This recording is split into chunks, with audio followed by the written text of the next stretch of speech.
Educational एक्सपोर आउ गोटे video रे आपण मानक स्वागत। आजिकार वीडियो रे आमे कथा हेबा जो एलटीआर आर्ट्स एंड ओडिया जो रहिला तांकर एग्जाम केबे हेबो।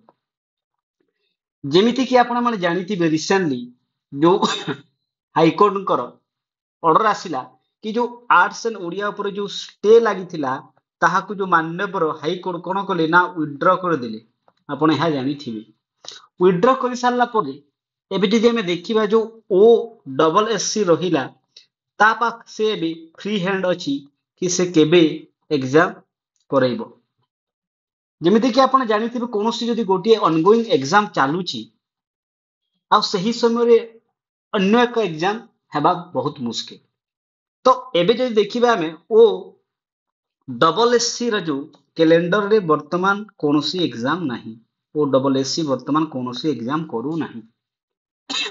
सही परि जदि हमें देखिबा ओ ट्रिपल एससी कोन होउची ना आपणकर जो आर आई तापरे आपणकर जो अमीन ए जो आईसीडीएस ए जो एग्जाम माने अछि एहार जो एग्जाम कोन होइची ना 8 अक्टोबर रु ए जो एग्जाम ता स्टार्ट हेकी आ केते दिन पर्यंत चलिबो ना पाखा पाखी आपणकर 30 नवेम्बर पर्यंत एई एग्जाम ता आपणकर चलिबो। केते दिन पर्यंत चलिबो 30 नवेम्बर पर्यंत चलिबो। जदि हमें देखिबा जदि आपणकर जो एई एग्जाम रे जो 30 नवेम्बर पर्यंत चालुची ताहेले आमे आशा करिबा कि एई जो 30 नवेम्बर पर्यंत आपणकर जो आर्ट्स एंड ओडिया रो एग्जाम हेबो नाही। 30 नवेम्बर पर्यंत आपणकर आर्ट्स एंड ओडिया रो एग्जाम हेबो नाही।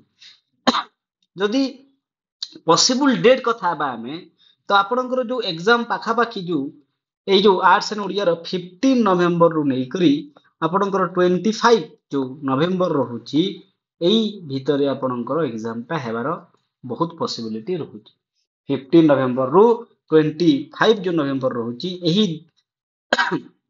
डे भितरे आपणकर एग्जाम हेबार बहुत जो मूल्यवान एटा मूल्यवान समय जो एग्जैक्ट टाइम कोन एग्जाम करिबा पई। तो आपण मन रेडी रहंतु पाखा पाखी आपणक पाखरे 40 दिन अछि भलो से पाठ पाठ पढंतु प्रिपेयर होंतु केमिति गोटे जॉब हासिल करिवे। सेठी आपण 1.5 जो अधिक पिला डाकिथिला 5000 पिला थिले एबे आपनको सेही गोटिए पोस्ट पे जेमिति कि आपणकर जो आर्ट्स रे आपण जानिथिबे केते पोस्ट थिला ना आर्ट्स रे आपणकर 1488 पोस्ट आपणको रहिबार अछि। आ ओडिया रे केते पोस्ट थिला ना ओडिया रे आपणकर पाखा पाखी जो 496 पोस्ट थिला ता एई भीतर ही आपणको रहिबाकू अछि। जदि हमें आउ कथा बा जो रहिला आपणकर जो ओडिया केस बहुत एथि कंफ्यूजन रहउची। ओडिया जो केस रहिला एथिना कोन होइची जो आपणकर पोस्ट केते रहउची ना 496 रहउची। एई जो पोस्ट रहउची 496 पोस्ट 496 पोस्ट आपणकर जो 11 पोस्ट कोन होची ना रिजर्व रहउची।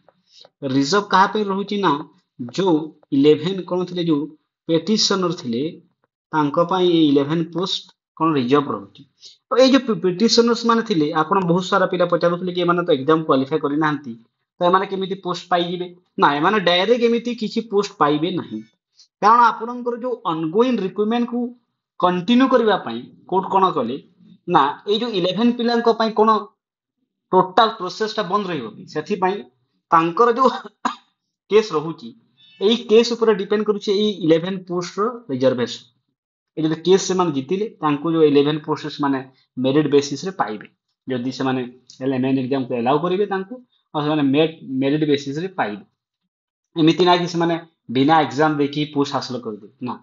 आ मैक्सिमम एहा देखा जाउची कि से माने एई पोस्ट जो 11 पोस्ट रिजर्व रहउची तार जो केस ता केबे हेबो जो डिसीजन ता केबे आसीबो पाखा पाखी 2 एंड वीक ऑफ नवेम्बर रे एमानकर जो कोन हेबो पोस्ट पाइबे न पाइबे से डिपेंड करूची तांकर सही केस ऊपर।